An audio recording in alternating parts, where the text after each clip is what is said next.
8 फेरों का 8वां वचन।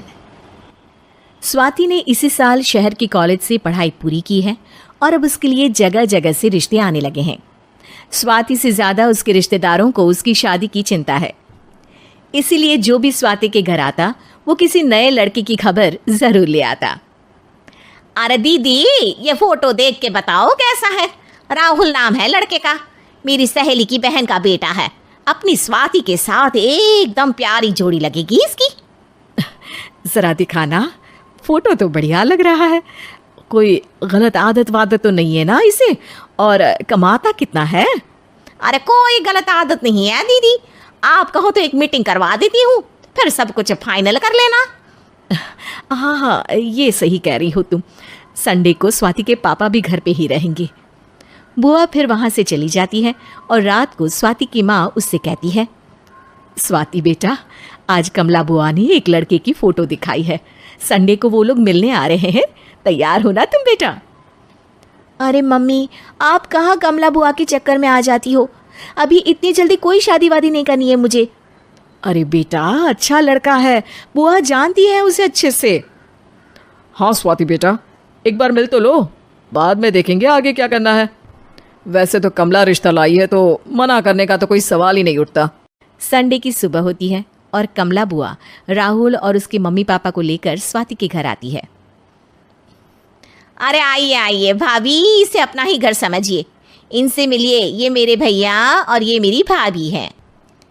नमस्ते भाभी जी, ये है हमारा लड़का राहुल, सरकारी नौकरी की तैयारी कर रहा है ये। वैसे आपकी बेटी कहाँ है? अरे स्वाति बेटा, बाहर आ जाओ। वैसे कितनी पढ़ाई की है स्वाति ने? जी, पोस्ट ग्रेजुएट है हमारी बेटी साइंस में। ये सब तो ठीक है, पर घर संभालना जानती है या नहीं? हमें कौन सी इससे नौकरी करवानी है, नौकरी तो मेरा बेटा करेगा ही। पर मैंने इतनी पढ़ाई की है और आप चाहती हैं कि मैं घर पर ही बैठी रहूं? अरे स्वाति बेटा, ये बड़ों की बात में तुम कहाँ बोल पड़ी? हम सब देख लेंगे क्या करना है क्या नहीं।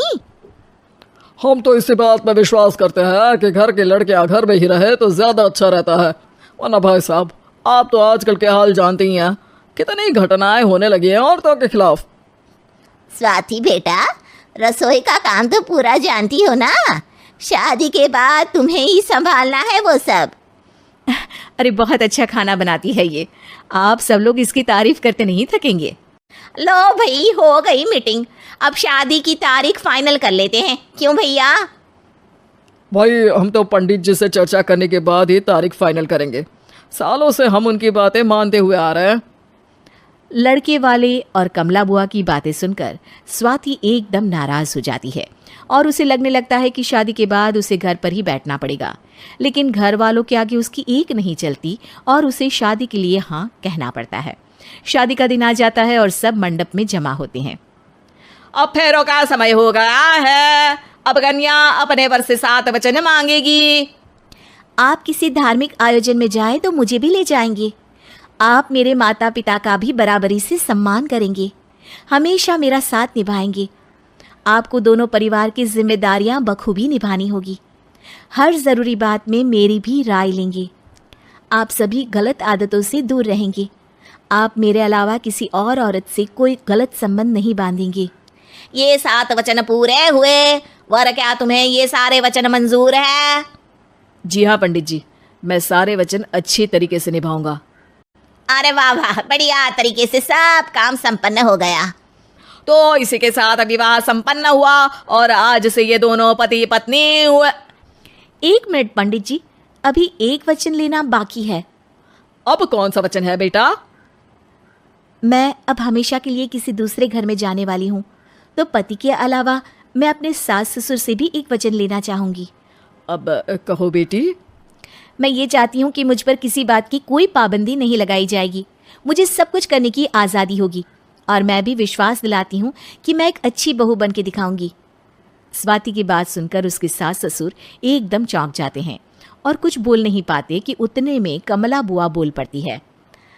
अरे बेटा, ये भी कोई कहने की बात है? रानी बन के रहोगी तुम तो। वचन देने से पहले सोच लीजिए क्योंकि शास्त्रों में वचन ना निभाने वालों के लिए नरक से भी बदतर सजा लिखी है। स्वाति की चालाकी से वहां मौजूद सब लोग प्रभावित हो जाते हैं और लोगों में बदनामी ना हो जाए, इस कारण स्वाति के सास ससुर को उसे वचन देना पड़ता है। और कैसी अपशकुन वाली बातें कर रहे हैं आप पंडित जी? हमें मंजूर है बेटा तुम्हारी शर्त।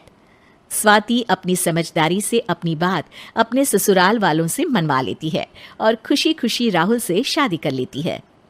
अब से हर शादी में मैं खुद 8 वचन दिलवाऊंगा। ओम मंगलम मंगलम मंगलम।